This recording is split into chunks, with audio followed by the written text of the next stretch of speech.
What does it really mean to follow Jesus? Does it mean a life following a rigid set of rules and regulations? Is it about doing this and not doing that? Or could it be a catalyst for the most fulfilling, peace-filled life that you could ever imagine? Could following Jesus be about a deep relationship that transforms how you think and how you live? That's today. Thanks for joining us for this edition of Living on the Edge with Chip Ingram. I'm Dave Drury, and Chip's our Bible teacher for this international discipleship ministry focused on helping Christians live like Christians. Well, in this program, Chip continues his series, Jesus Unfiltered, by specifically addressing what it means to follow Jesus. But before we get started, if this is your first time listening to Living on the Edge, or just want to learn more about what we do, go to livingontheedge.org. There you'll find tons of resources on a wide range of topics and countless programs for you to enjoy. Well, to wrap up this message, we're jumping right back into John chapter 9 as the Pharisees were scrambling to respond to Jesus' claim, before Abraham was born, I am. Well, here's Chip. This is the climax. Do you remember in Exodus chapter 3?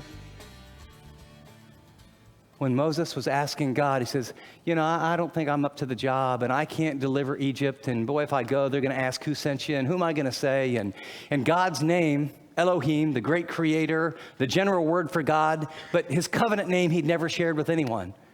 And God says, take off your shoes, it's holy ground. And man, he's there, and then the bush is flaming but not consumed. And then God speaks out of it and says, tell them, I am that I am sent you. I am the ever-present one. I'm the ever-existing one. I have no beginning and I have no end. Tell them, I am sent you. And Jesus now is saying, the I am of Exodus 3 is me. I am one with the Father. And by the way, they did not miss his point. At this, they picked up stones to stone him. But Jesus hid himself, slipping away from the temple grounds. Now notice, can you just look at chapter 9? We won't get into it, but notice the very next line, because it may be shocking, but these numbers are actually not in the original text. So some of these stories actually go beyond the chapters. As he went along, so the idea right after this, he saw a blind man from birth. And his disciples asked him, Rabbi, who sinned, this man or his parents? And you've heard the story.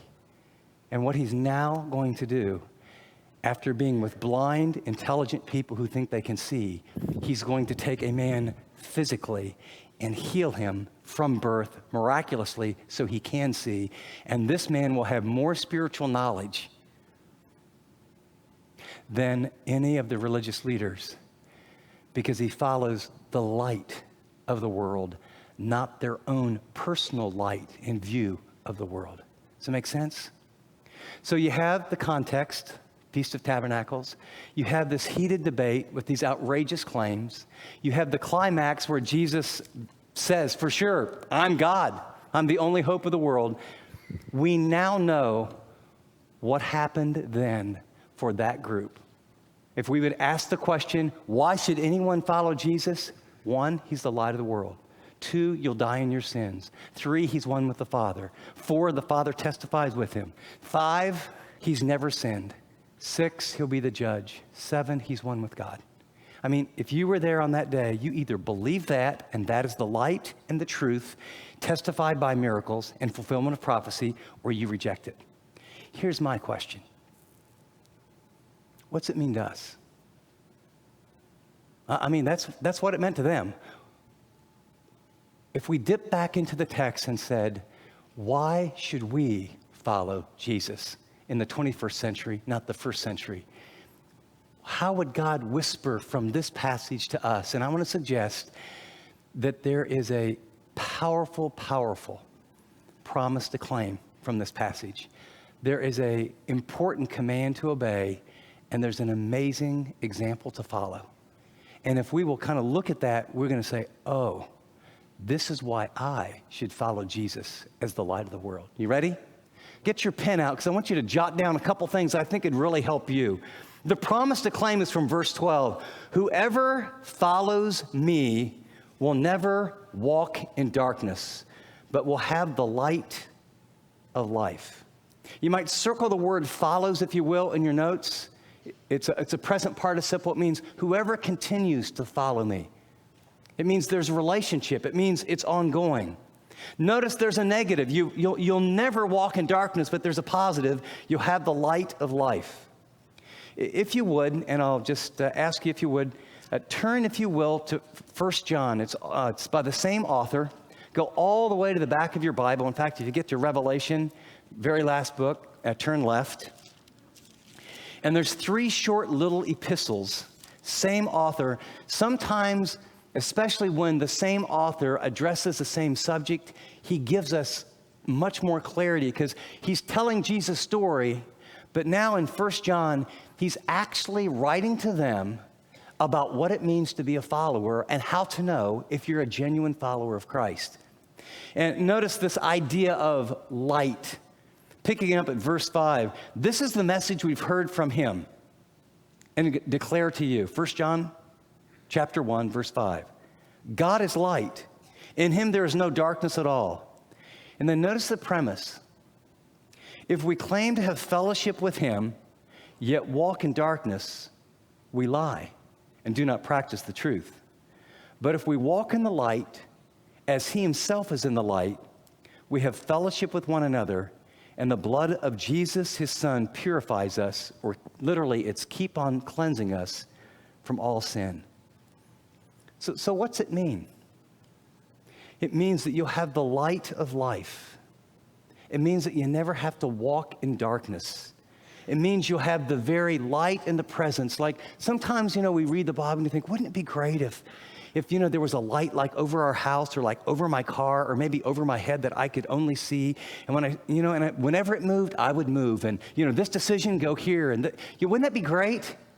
Jesus is saying, I'm that. It's not over your head and it's not over a tabernacle. It's inside the temple and you're it. And I will come and I will not just forgive you, but I will live in you and I'll direct your life. And as you walk in the light, as you would read all of 1 John, he's going to say walking in the light has 2 primary.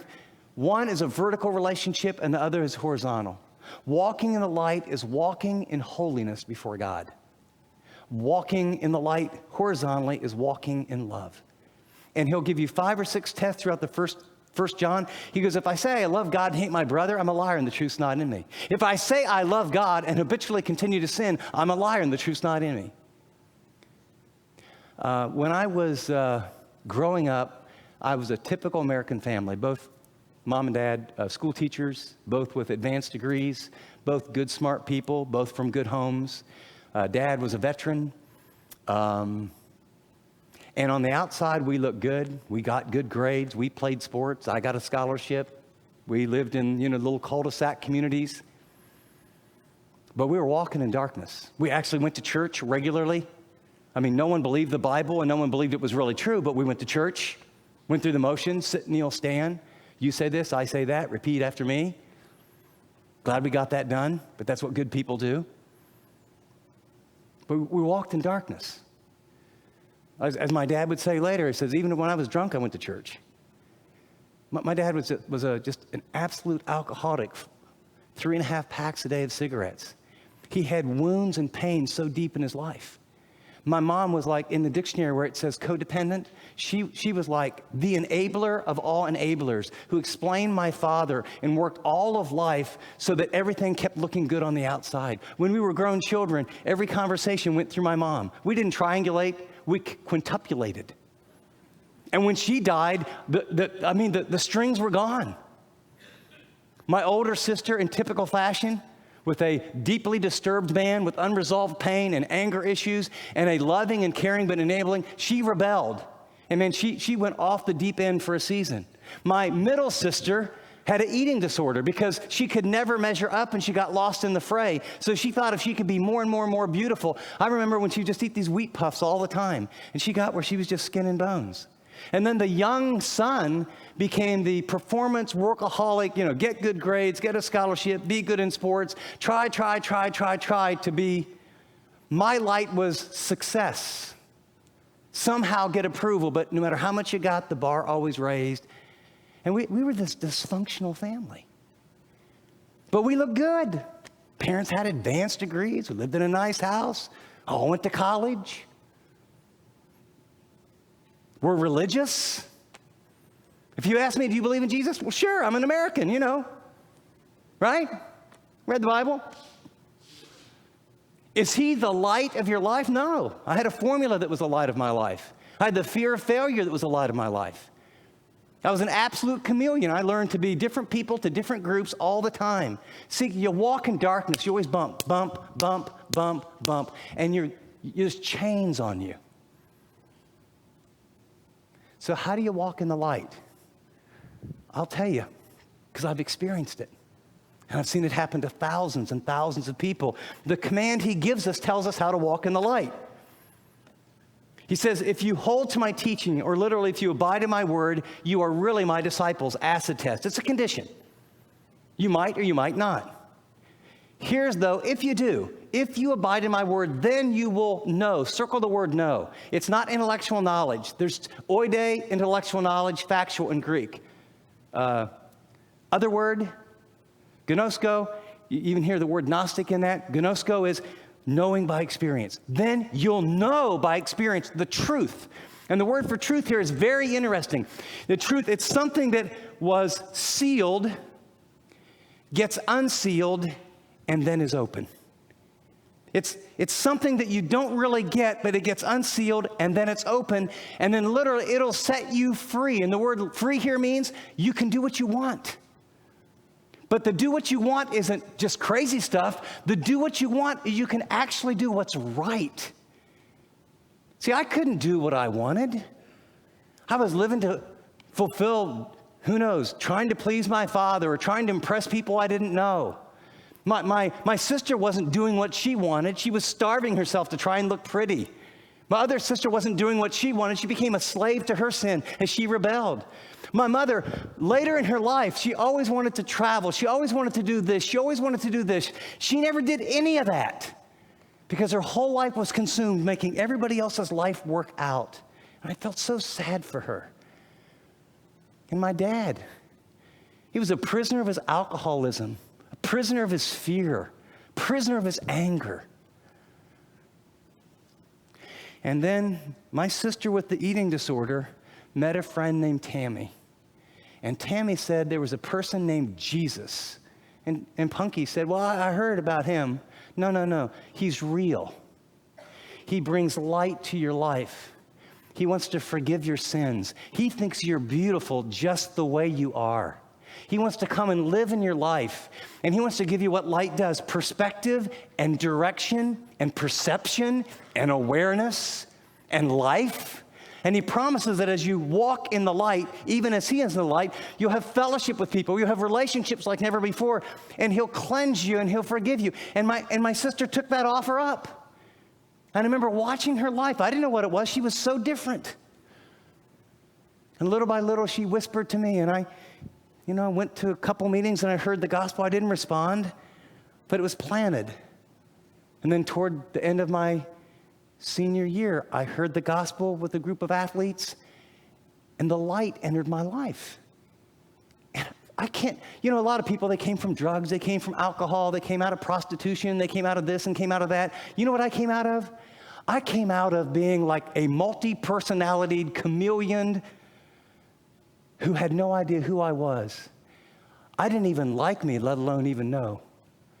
And I remember the freedom of feeling like, I don't have to pretend anymore. This is who I am. It's who God made me. I have these strengths. I have these weaknesses. I'm desperately insecure. I struggle with this, and I'm loved. And all I need to do is, and little by little, follow. And then my older sister, and then my dad, and then my mom. And then I watched a revolution. And it wasn't just some experience. It wasn't, oh, have you heard about Jesus? Oh, yeah, yippee, yippee, yippee, yeah. Okay? It was a stepping into the light. And then what's he say? If you hold to my teaching, if you abide in my word. So I'd never read this. I had no idea what this book was about. And because of my philosophical background, and I'm a skeptic, oh man, I had to study all these religions and all this apologetics, and I had to go through I was not going to throw my brains in the trash to be a follower of Christ. And so I studied and I dug, and I tell you, I didn't throw my brains in the trash. And I follow Jesus because it is the most intellectually feasible, best answers to all the big questions of life on the planet. And the only one that has died verifiably, risen from the dead, 500 witnesses, and all of life and all of history revolves around him. You're going to bet your life, and everyone's going to bet your life on some philosophy, some light, some system, some formula, some spiritual leader, some inner something. But I'm going to bet mine on the one who died, came back, and put together a supernatural book that has promises in it that I've trusted and has transformed my life and millions of people. And that's God's desire for all of us. But notice he says, then you'll know the truth and the truth will set you free. But he says, if you continue, if you abide in my word. Well, how do you do that? You listen. You listen to God's word in the car. You listen to God's word, as you listen to messages. You listen to God's word as you get in it every single day, just like you eat food. And you don't just read it and say, oh, wow, I'm glad I got 2 chapter a day, devil away. Ooh. I read it to say, oh, living God who loves me, take your written word and make it alive as the living word and speak to my heart and to my mind and to my soul and speak to me relationally and intimately. I want to abide in you because, see, I want to follow. If I follow him, it doesn't say reading the Bible makes you never walking in darkness. The Jews were reading the Bible like crazy. It's following Jesus. I want to follow the Jesus of the Bible. So what's his light say about relationships? What's his light say about pride? What's his light say about sex? What's his light say about priorities? What's his light say? And then I want to follow that. What's it mean to walk in the light? Just live my life the way Jesus lived his life. How did he? Independence upon the Father. He would get up a great while before dawn, not because he had to. He wanted to talk to his Father. He wanted to get instructions for the day. He wanted to clear his mind. And what was his goal in life? To please the Father. What was his aim in life? To fulfill God's agenda. See, that was his light. And you know what the word follow means? It means to proceed behind. It means to do as the person in front of you.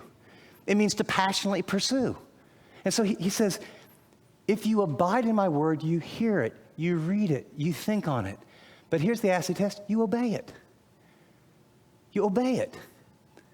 See, you don't think your way to life. You obey your way to get light. Jesus said, if you respond to the truth or the light that I give you, I'll give you more. If you don't respond to the truth or the light that I give you, there can come a day where he'll take the light away. See, loving God is not about an ooey-gooey feeling or a great worship time and putting my hands up in the air. I mean, all this is wonderful. I'm glad. I can do all that and be cheating people at business. I can do all that and be sleeping around. I can do all that and be addicted to sex or food or shopping or whatever. And I can have emotional, wonderful, quote, experiences that I think I'm having with God. Jesus said, here's the acid test. He that has my commandments and keeps them, he it is that loves me. Obedience is the organ of spiritual growth, not intellect. Now, our intellect is used. And then as I obey, and by the way, the hardest obedience is when you don't feel like it. If I waited till I felt like obeying, I'm not sure I'd obey but 10%. I guess I'm just weak, not very smart. And so it's a choice. Jesus did not want to go to the cross emotionally. Have you ever thought about that? He wasn't there in agony going, oh, Father, this was the plan. It's going to be great. I'm going to be completely rejected, cut off from you. They're going to beat me to a pulp. What was he? Remember his prayer? If there is any other way, let's choose that one. Nevertheless, not my. So you don't have to like what he says about money. You don't have to like what he says about sex. You don't have to like what he says about priorities. You don't have to like it, but you can just do your light and watch the consequences. Or you can actually do it his way, and then you'll know by experience the truth, and you'll experience God's love, and then you'll be free. And so, one by one, that dysfunctional, crazy family, Punky, then me, then Mom, then Dad, than Jeannie, very imperfectly, over a span of about 15 years, started walking in the light instead of walking in darkness. And you know, it changes the whole trajectory of your world. There's an example to follow, and he quoted Abraham. He said, if you were Abraham's children, you would do the things Abraham did. And I think to myself, like, what did Abraham do? Romans, in your notes, I think it says John, a little misprint. You can put Romans chapter 4, verses 20 and 21. Yet with respect to the promise of God, he did not waver in unbelief, but grew strong in faith, giving glory to God, being fully persuaded or assured that what God has promised, he was able to perform. I memorized that verse as a very, very young Christian, and I think it's in the old King James. He staggered not at the promises of God. I love that. He didn't trip over them. He staggered not at the promises of God, but was strong in faith, giving glory to God, and being fully persuaded that what God had promised, he was able also to perform. So God says to Abraham, leave this comfort, go where I will show you. And that's, for some of us, that's what faith looks like. You're in a relationship, you're in a situation, you need to leave. You need to step out. For some, you need to step out and do what God's called you to do. I don't know about this. I don't know how. I don't know about... Follow the example of Abraham. The second big thing he did is he waited. Now, he waited imperfectly, which gives me a lot of hope. But God made some big promises, but a decade goes by, nothing happens. Another decade goes by, nothing happens. But he waited on God, and God gave him what he promised. What are you trusting God for? What are you really trusting God for? What promises are you claiming? God wants to come through. And so many of us, we want to help God make his promises come true. And that usually is a very bad way to go. Ask Hagar. Ask Ishmael. That was Abraham trying to do God's will his way. It's produced a lot of problems. Finally, he surrenders. Remember? He finally believed to the point. You want to follow Abraham's example? God, this little boy that you gave me, you're telling me you want me to take him up on this mountain and sacrifice him. And I believe because that little boy became an idol in his heart. And what idols do is two really bad things. Number one, it separates us from God. Number two, we put our hope in them and they can never deliver. And out of mercy, God says, give up your idol, whether it's education or success or your kids or your business or going public or your body or whatever it is. Surrender that to me and walk in the light. I'll bless those things, but they can't be the object of your life. So what do you need to surrender? What a great example. What do you need to trust God with? Maybe it's your money. Maybe it's your marriage. Maybe it's your singleness. Maybe it's for one of your kids. Write this on your notes, will you? Here's the question when you are struggling that you should ask yourself, because it changes the equation from, I got to fix this, or what about this, or how. Here's the question. What does it look like to trust God in this situation? What does it look like to trust God in this situation? That's different than, will you fix my marriage? Would you change my kid? Would you make this business go? Would you get me? What does it look like to trust God? Because it's faith is what brings the Father joy, and he's a rewarder of faith. He loves you. He's for you. He wants to bless you. As you turn to the very back page, I gave you a little assignment, and the title of this message is, so what does it really mean to follow Jesus? It means, are you ready for this? He's your light. He's your source, he's your direction, he's your priority. His will is number one. Pleasing him becomes your number one desire. And the reason that he healed that blind man, as your assignment is to read John chapter 9, is because all these religious leaders with all their religion were completely blind to who he really was.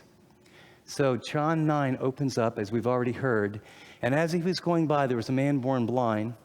And the issue is, well, what's the source of it? He heals him. And if you know the story, then no one can believe it was really him.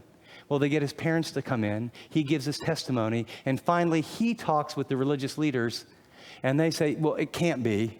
And he says, Jesus did it. And then are you sure, what really happened? He goes, look, I've told you twice. And then the blind beggar says, we know that only God can do a miracle like this. And the Pharisees said he's a sinner. And Jesus ends afterwards, he finds the man. And he says, do you know who I am? He goes, I don't know, but I want to know. And he tells him who he really is, and the man believes. And the Pharisees come to him and say, so do you think we're blind? And Jesus ends chapter 9 with the big question.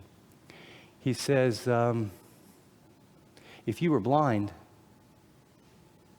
your sin wouldn't be held against you. Because you think you see and you're blind, you'll die in your sins. Most dangerous place to be in all the world is really thinking where you're at in your life is kind of okay, and you're really blind. And I just see this compassionate Jesus taking a beggar and letting him see. And because he stepped into the light and simply trusted, God said, oh, the future for you, my love for you, that's what God wants for all of us. Chip will be right back with his application for this message, What's It Mean to Follow Jesus?, which is from the second volume of his Jesus Unfiltered series titled Follow. Whether we realize it or not, we all want to be in control. Control of our finances, our relationships, our work. But that desire conflicts with our relationship with God. So how do we change that? Well, in Volume 2 of Chip's series, Jesus Unfiltered, he tackles the practice of following, which begins with humbly allowing someone else to lead. Chip explains that when we decide to follow Jesus, we agree to believe, trust, and obey him, no matter what. And in turn, he's responsible for leading, providing, protecting, and loving us. Discover how you can experience the freedom that comes with following Jesus wholeheartedly. Now, if you miss any part of this series, Jesus Unfiltered Volume 2, or want to learn more about our resources, the Chip Ingram app is a great way to get plugged in. Well, now with some final thoughts, here's Chip.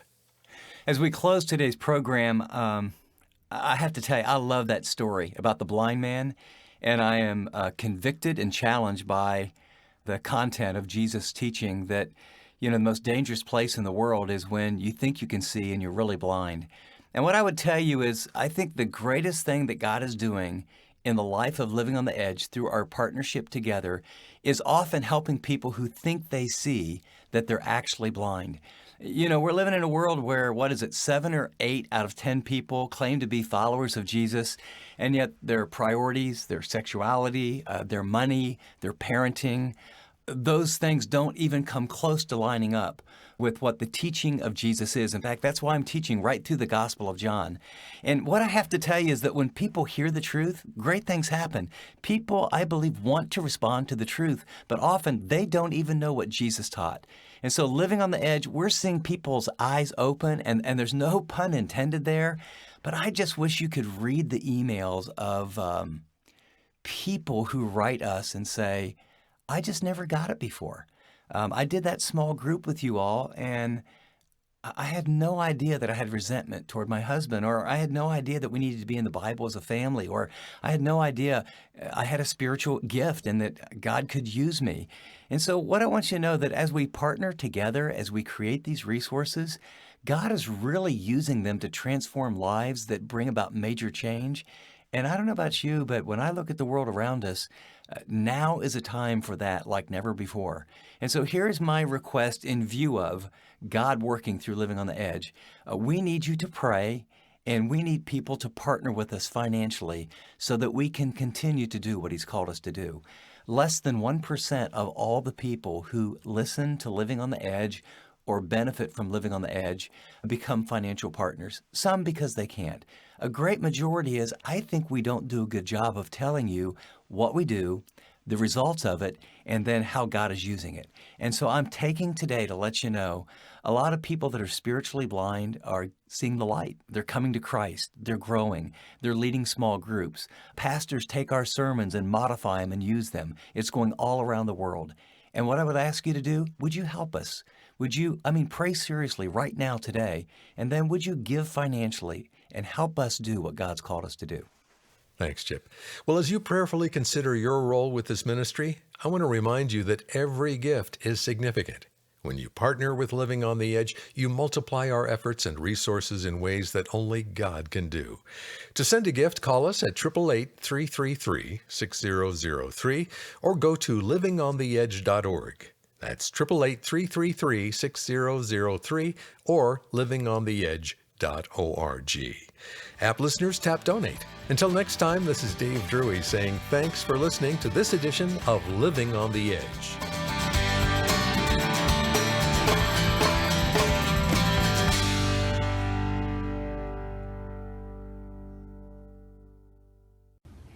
Thanks so much for watching this video. If you'd like to watch more content like this, click and subscribe here to our channel. And by the way, if you'd like to know more about Living on the Edge, find out about more resources, maybe get on the mailing list, go to livingontheedge.org. See you next time.